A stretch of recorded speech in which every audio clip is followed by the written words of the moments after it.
I guess today nature said no more sunshine for you guys. I don't think it's gonna stop anyways.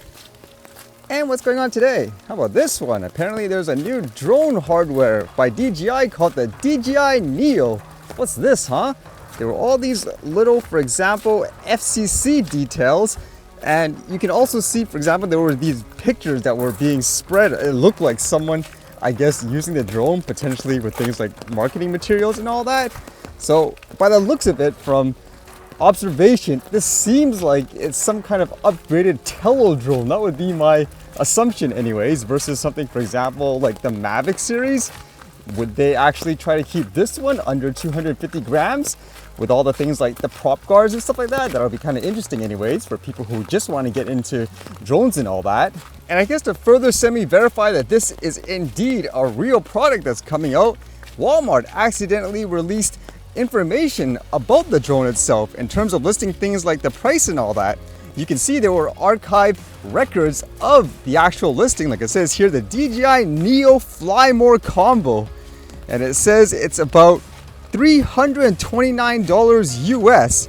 So I don't imagine that would be, for example, things like the drone and 3 batteries and so forth. Although with that in mind, it doesn't sound like it's kind of like a tele drone per se, but either way, a new drone is coming, huh? I know for a lot of people, they say enough with these, for example, quote, lower end drones. They want something, I guess, higher end. I wouldn't doubt if you start seeing things like the Mavic 4 soon anyways, in terms of an official announcement.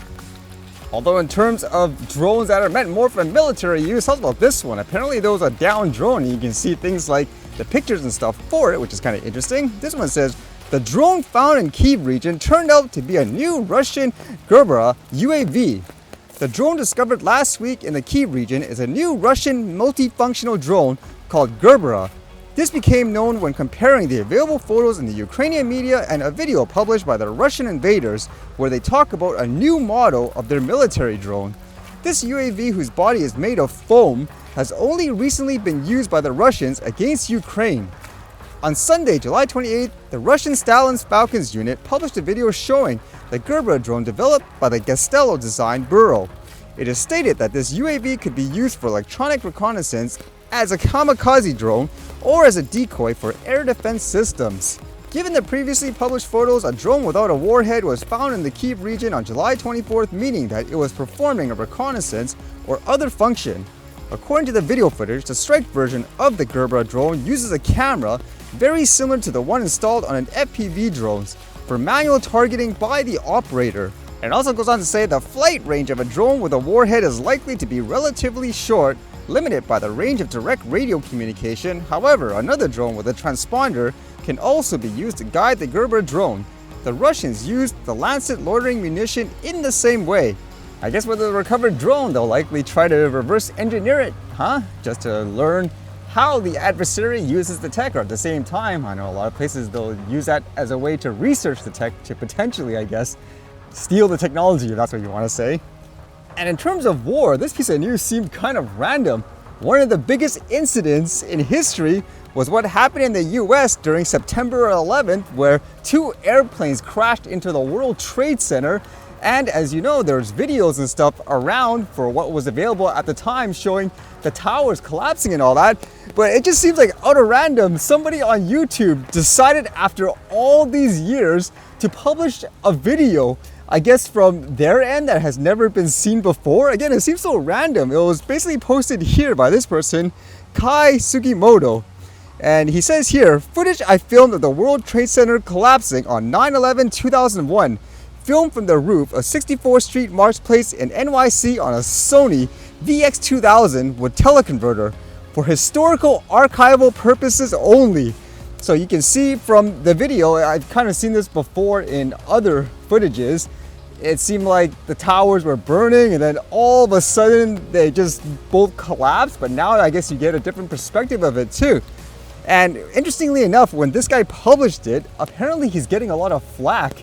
For example, people are questioning his motive, again, with that thought like, hey, why are you releasing this all of a sudden? People accusing him of being some kind of, I don't know, a spy or a plant or something like that anyway. So apparently he uploaded the video once, but then he deleted it. And he goes on further to say here are some additional notes to address a few questions that I've been constantly receiving. I woke up that day and realized everyone was out on the streets staring south. When I looked, I saw the first tower burning. Once I saw the second airplane make impact, I thought this was no ordinary incident and ran to get my camera and tripod. The day I filmed the footage, I made a copy of the tape and rollerbladed, as public transportation was not available, to the nearest precinct to provide the footage to authorities. The precinct brushed me away, telling me that they were too busy and did not take my videotape. To those who ask me why I did not immediately submit the video to competent authorities or get the word out, please remember that 2001 was a very different world from today. There was no smartphones and internet access was mainly through dial-up 56 kbps connections using AOL or Earthlink. You can imagine because of that, again, he's been getting scolded by people, so he's been forced to kind of, I guess, defend himself. So you can read in the comments, he re-emphasizes here, I have re-uploaded this video as the comments were starting to get out of hand. My intention of uploading this video is for archival purposes and not due to any political motive or to promote hatred. I ask people to please be courteous in the comments. And then he's being suggested to disable the comments and all that. And he's saying, I may have to do so if I keep getting accusations of having a political agenda and other bogus conspiracy theories. But for now, I'll keep my faith in humanity and hope everyone can be courteous and logical. I just thinking for myself, if I was there that time, just visiting, for example, and all of a sudden I decided to film the situation. Funny enough, I think for myself, I probably would have filmed it and just went back home, I guess, with the footage at first, because like he said, there wasn't exactly smartphones with instant internet access, people posting on social media and all that. You have like these, I guess, larger, bulkier cameras with physical storage media and all that. So I don't know, I think for most people, they would have just took it and went back home versus the thought of bringing it to authorities or anything like that. So that I can see is realistic. But again, it's just kind of weird how he sat in it for this long. But does this make any difference in the world now that people get to see this?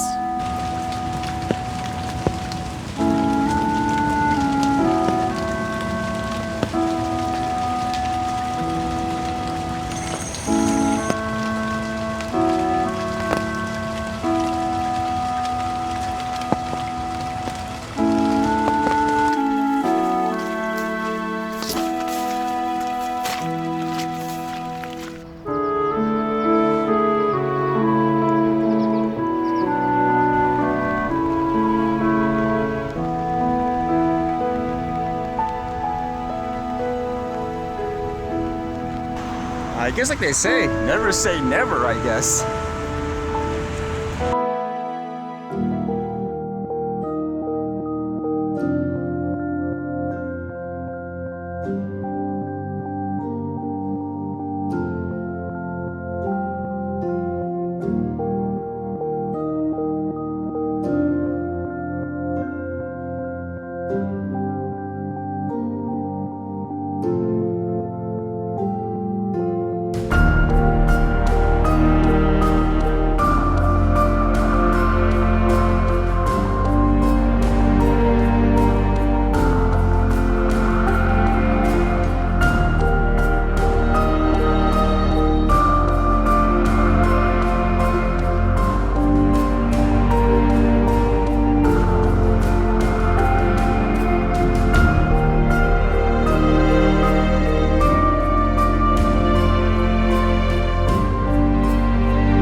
Alright, see you guys later.